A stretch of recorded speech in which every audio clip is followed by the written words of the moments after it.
बहुत पुरानी बात है। दो भाई थे, बड़ा भाई यापोम और छोटा भाई अबोतानी। दोनों एक बड़ी पहाड़ी पर साथ साथ रहते थे। यापोम ने अपने छोटे भाई अबोतानी को पालने के लिए मिथुन, एक तरह का बैल, सूअर और कुत्ते दिए, लेकिन अपने पास उसने सिर्फ जंगली जानवर रखे जैसे शेर, भालू और हिरण। दिक्कत तब शुरू हुई जब अबोतानी के पालतू जानवर बार बार यापोम के घर में घुसने लगे। यापोम परेशान हो गया और चिल्लाकर बोला, तुम अपने जानवरों को संभाल कर क्यों नहीं रखते? इस बात पर दोनों भाइयों में खूब झगड़ा हुआ और उन्होंने तय किया कि अब वे अलग अलग रहेंगे। अबोतानी ने कहा, चलो जमीन बांट लेते हैं। यापोम बोला, ठीक है, मैं नीचे वाली जमीन ले लेता हूं, लेकिन अबोतानी जिद करने लगा, नहीं, नीचे वाली मुझे चाहिए, तुम ऊपर पहाड़ों पर जाओ। बेचारा यापोम मान गया और पहाड़ों पर रहने चला गया। जब जमीन बंट रही थी तो उन्होंने एक मिथुन मारा और उसका मांस आपस में बांट लिया। यापोम तो अपना हिस्सा उठा ले गया, पर अबोतानी का हिस्सा इतना भारी था कि उससे उठा ही नहीं। तभी एक पत्थर के नीचे से तपेंग नाम का एक चमगादड़ निकला।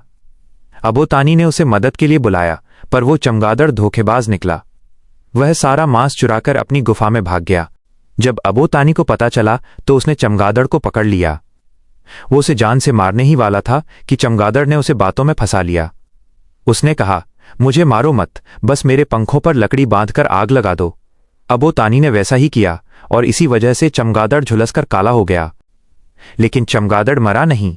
वह उड़कर सीधे यापोम के गांव गया और वहां के घरों और अनाज में आग लगा दी।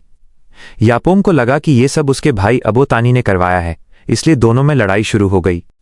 तब इस लड़ाई को रोकने के लिए दिगे वियू नाम का एक सफेद देवदूत आया।